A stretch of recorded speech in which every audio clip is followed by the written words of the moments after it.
मैं हूं आपके साथ फिल्मी फीवर लेकर अनुराग पांडे एंड पिक्चर पांडे कह सकते हैं। गुलशन इस समय मेरे साथ में मौजूद। जोरदार तालियां हो गुलशन के लिए। क्या बात है, मैं खुद मार लूं। क्या खुद बजा एंड इस समय ओहो इतनी खूबसूरत लड़की के बारे में आप ही बताइए प्लीज भाई यार। सुबह से मैंने सुना कि आपके साथ में हैं, इतने इंटरव्यूज हो रहे हैं, इतनी सारी बातें। सर इन्होंने लॉरेन गॉटलिब को हराया झलक दिखला जब में आपको बिलीव हो रहा है क्या? लॉरेन कितनी बढ़िया डांसर है, उससे भी बढ़िया करके उनको हराया इन्होंने। मतलब मैं तो क्या बात है, एक बार जोरदार ताली होनी चाहिए। वाह, हीरोइन हो तो ऐसी हो, मतलब ऐसी हो है ना। भले से बाल ऐसे हैं, भले से सर बहुत अच्छे हैं, मुझे अच्छे लगते हैं ऐसे घुंघराले बाल। अच्छा आपको अच्छा लगा? बस खत्म बात। हीरो को पसंद मतलब सबको पसंद है। ऐसे तो ना होता है, हीरोइन को पसंद है इसलिए अच्छा है। अच्छा इसलिए अच्छा देखिए इनके घुंघराले बाल इनके साथ क्या, तापसी के घुंघराले बाल है, उसके साथ भी एक पिक्चर की मैंने। अरे घुंघराले बाल मुझे अच्छे लगते ये एंगल है मतलब तेरा। अच्छा अच्छा मेरा क्लियर है सब। क्लियर है। तो गुलशन के साथ पहली बार काम कर रहे हैं है ना? तो इतना टैलेंटेड इंसान कैसे, मतलब आप क्या सोच रहे थे? स्क्रिप्ट मिली तो कोरियन को खैर आपको था ही यार, कोरियन फिल्में कोरियन सीरीज में देखती हूँ, आपको तो पसंद था ही। तो ऐसा हीरो के साथ काम करके आप धन्य महसूस कर रही हैं? धन्य तो मैं महसूस कर रही हूँ, बिकॉज बहुत अच्छा गाना गाते हैं। अच्छा हाँ हाँ, हम 12 घंटे की शिफ्ट में 8 घंटे गाना गाते थे। क्या बात कर रहे हो यार? तो एक्टिंग कब करता था ये? देखिए अब मैं किशोर कुमार तो नहीं हूँ लेकिन मुझे गाना अच्छा लगता है। ऐसा तो ये जब भी कट होता था तो ये गाना शुरू कर देते थे बीच बीच में। मैं बहुत रिलैक्स हो जाता तो हूँ वैसे हम एंटरटेन होते थे सेट पे। कुछ लोग इरिटेट भी होते हैं। कौन? हाँ तुम्हारी बेटी। अरे बहुत लोग होते हैं। हमारी बेटी, कुछ लोगों के बारे में पता है मुझे, कभी कभी नहीं पता होता है, लेकिन पता लग जाता है कि इरिटेट होते हैं तो मैं थोड़ा कम करता हूँ। अच्छा। लेकिन जो हीरा मेरी बेटी को चिढ़ाने के लिए मैं गाता था और जानबूझ के ऐसे गंदा गंदा गंदा गंदा तो सबसे बेस्ट गाना कौन सा लगा किशोर कुमार का इनका? अरे इनका किशोर कुमार का नहीं, इनका तो लता जी। लता जी का? लता जी भाई दो गाने सर, लता जी का गुनगुना दीजिए। नहीं वी लॉस्ट हर। पर उनकी याद में तो गाना होना चाहिए ना। नहीं उनकी याद में नहीं, वो ऐसे वाले गाने नहीं वो नहीं। अच्छा ऐसे वाले मैं सोचती हूँ ओके ओके। थोड़ा सा वो कॉमेडी जोन में जाएगा तो मैंने अभी उसको रिटायर कर लिया, मैंने संन्यास ले लिया। लता जी नहीं करूंगा मैं। अच्छा तुम मिमिक्री कर लेते हो क्या? हाँ? उनकी आवाज में कर लेते हो, मिमिक्री करते हो? ऐसा ही कुछ समझिए, लेकिन थोड़ा अब कंट्रोवर्सी करवाएंगे आप। अरे नहीं उसमें कौन सी बड़ी बात है? नहीं होने दो, ऐसे कोई कंट्रोवर्सी नहीं है, but out of respect because we lost her this year. तो इन्हें लोग मतलब क्या मधुबाला के रूप में जानते हैं? जब नहीं actually on a serious note, अब तक तो मैं मजाक कर रही थी, बट यस मुझे बहुत मजा आया इनके साथ काम करके। इनफैक्ट मुझे बहुत सीखने मिला बिकॉज इनसे बिकॉज यस बिकॉज बहुत सारी चीजों के बारे में सर, मैथ्स, फिजिक्स, केमिस्ट्री। नहीं आई थिंक इनका जो ज्योग्राफी प्री शूटिंग जिस तरह से ये तैयारी करते हैं, ये जिस तरह से सबको एनकरेज करते हैं कि चलो let's read our lines, let's do a scene, वो मुझे बहुत पहले अजीब लगता था, पर actually it was really nice because जब हम एक्चुअली सेट पे पहुंचे एंड जब हमने शूट करना शुरू किया, it was actually smoother because of all the rehearsals and the inputs that he and everyone gave. इसका नाम रखने का क्या रीजन है? दुरंगा क्या होता है? मतलब इसका मतलब दुरंगा का मतलब दो रंग, डुअलिटी। अच्छा, डुअल पर्सनालिटी। आप हैं ऐसे डुअल पर्सनालिटी? नहीं ये नहीं, इसमें डुअल पर्सनालिटी वो मेरी तरफ मतलब नहीं व्यक्तिगत जीवन में है। आपने देखा किसी को? नहीं मैंने देखा है, बहुत लोग होते हैं। एक रेडियो जॉकी है, हाँ वो डुअल नहीं 3, 4, 5 मान लो आप। अच्छा, वो बहुत खतरनाक है, बाद में बताऊंगा इंटरव्यू के। ठीक। तो पर्सनालिटी ऐसी होती है ना कि जब आपके सामने है तो वो तो भाई आपको पहचानेगा भी नहीं, मालूम आपको। ये जानबूझ के कुछ नहीं है वो है।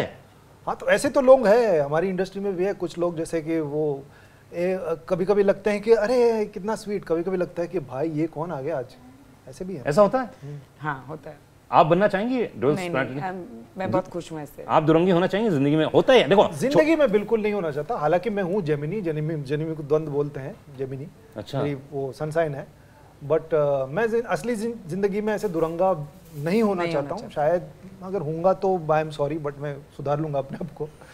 बट ऐसे किरदारों में अलग अलग रंग करना ये अच्छा लगता है मुझे, ये करते रहना चाहता हूँ। आपने ऐसे इंसान को देखा है कभी जिंदगी में जो दुरंगा हो? हाँ मैंने देखा है, एक के साथ काम भी किया मैंने, लेकिन मैं बताऊंगा नहीं कौन। वो नाम मत बताओ, लेकिन क्या करता था वो, उसकी थोड़ा स्टोरी तो सुनाओ यार, क्या कर रहे हो? है मतलब अचानक मिजाज बदल जाता था और आपको लगता था कि ये कोई और ही है, ये वो नहीं है जो हम जानते थे या जिसके साथ हम बात कर रहे थे पहले, बट इसका कुछ और साइकोलॉजिकल डिसऑर्डर भी हो सकता है। मैं एक्सपर्ट नहीं हूँ, लेकिन मुझे लगता है कि कुछ तो ऐसे है तनाव। आई थिंक ऐसे आप एवरीडे लाइफ में तो कई लोगों को मिलते हैं जो आपके फॉर मी, मेरे लिए वो है ड्यूअल पर्सनालिटी, जो आपके सामने बहुत ही अच्छे है और फिर आपके पीठ पीछे आपकी बुराई कर रहे हैं, वो भी तो ड्यूअल पर्सनालिटीज ही हो गए, राइट? वो तो एक्टर होते हैं। गुलशन बाबू जी सर। देखा पांडे जी बोलिए। क्या इशारा हो रहा है यार, ये क्या इशारों इशारों में दिल लेने वाले कॉफी पे कराती हूँ। अरे अभी तो कहाँ, अभी तो शुरुआत है। देखो कितने खुशनसीब है यार, 2 लड़के तुम्हारे सामने बैठ के तुम्हारे लिए गाना गा रहे हैं। उफ, खूबसूरती का आलम तो देखो। सर लड़का अपने आप को कीजिए, मैं बहुत बुजुर्ग आदमी हूँ सर, 92 साल का हूँ मैं। अच्छा कितने, 44 साल के हो? 92। 92।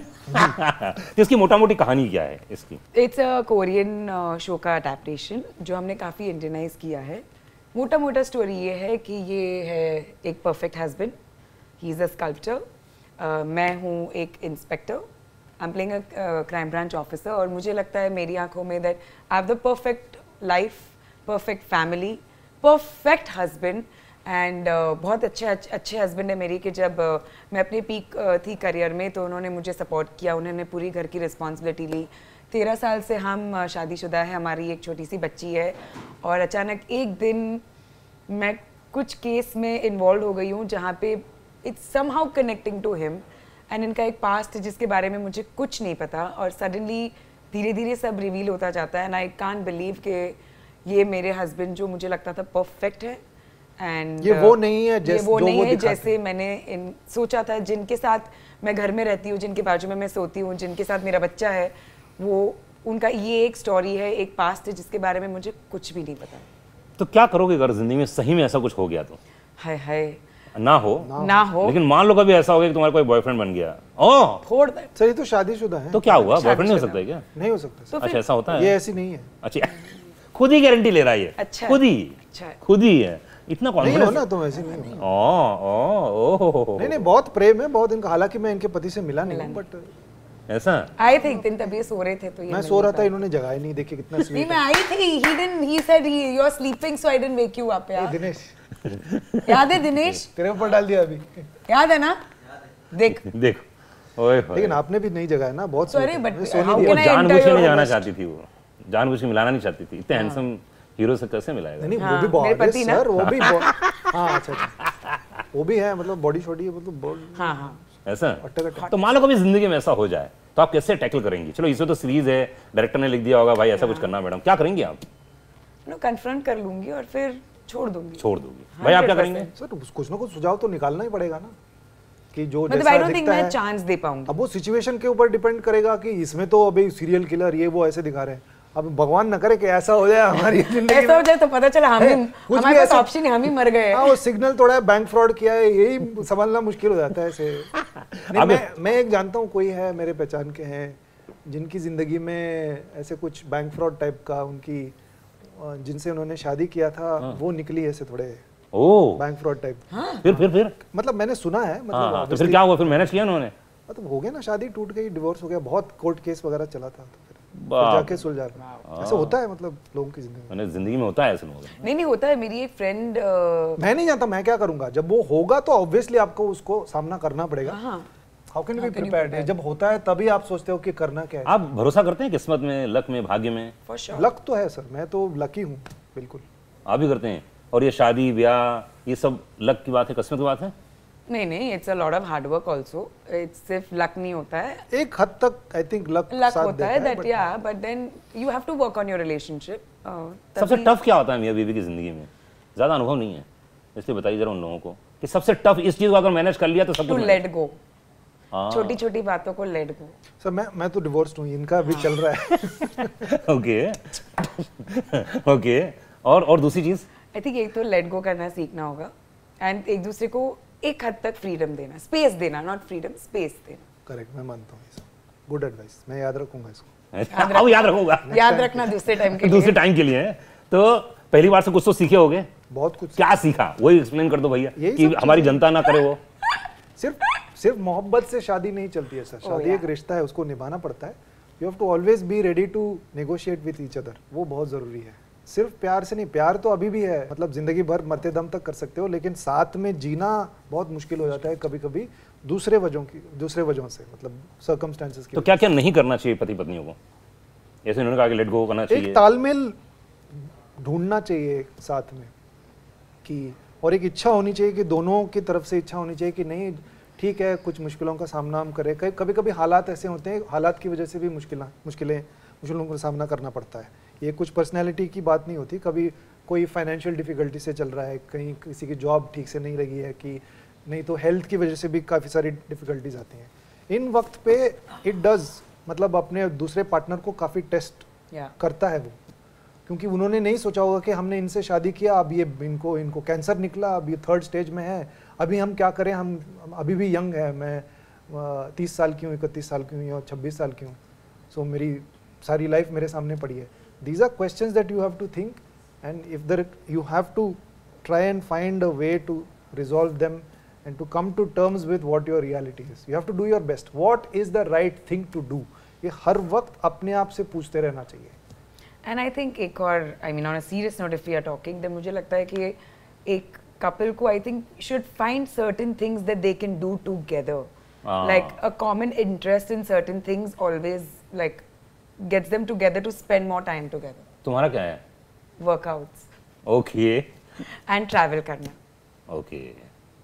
अगर कोई अब दोस्त बनती है आपकी जिंदगी में, कोई आती है जिंदगी में आपकी लड़की, तो क्या क्या चीज़ नहीं करेंगे और क्या क्या चीज़ करेंगे, और जो कहाँ स्पेंड टाइम जैसे, और क्या क्या चीज़ 2 या 3 चीज़ें हैं जो साथ में करना चाहेंगे कि भाई जिम तो मेरे साथ जाना चाहिए? नहीं, वो तो वैसा नहीं है, वो अगेन वो मतलब, पर्सन पे डिपेंड करेगा. हाँ, इट्स नॉट लाइक जिम मतलब, हाँ जिम मतलब साथ में करना वैसे नहीं, just like similar likings, similar likings होने चाहिए. और कभी-कभी उसका उल्टा भी, जैसे मुझे ट्रैवल करना ज़्यादा पसंद नहीं है, लेकिन मैं चाहूँगा कि मैं थोड़ा इस चीज़ को मैं सुधार लाऊं ताकि मैं एंजॉय थोड़ा पुश कर सके सामने वाले. It really depends. कई बार ना सर एक्सप्लेन नहीं कर सकते कि कोई आपको क्यों पसंद आ रहा है. जैसे इससे पहले मैंने शादी की थी, मुझे बहुत प्यारी लगी, मुझे अच्छी लगी. अब कोई पूछे ना क्यों अच्छी लग रही है, मुझे नहीं पता, लेकिन मुझे बहुत अच्छी लगती है. जब साथ रहती है तो अच्छी लगती है. मुझे ऐसा लगता है कि मैं इसका ख्याल रखूँ, इसके लिए कुछ करूँ, बनाऊँ, ये वाली फीलिंग आती है. तो ये वो प्यार, वही वो फिल्म ठीक है, थोड़ा सा रोमांटिसाइज्ड है, लेकिन वही है कि मैं उसको डिफाइन नहीं कर सकता कि why I love this person. But it's always nice कि आपका कुछ कॉमन इंटरेस्ट है साथ में. जिंदगी की तरफ आपका जो नज़रिया है उसमें सिमिलैरिटीज़ है तो बहुत इजी हो जाता है. अगर वहाँ पे सिमिलैरिटीज़ नहीं है तो थोड़ा फ्रिक्शन क्रिएट हो सकता है.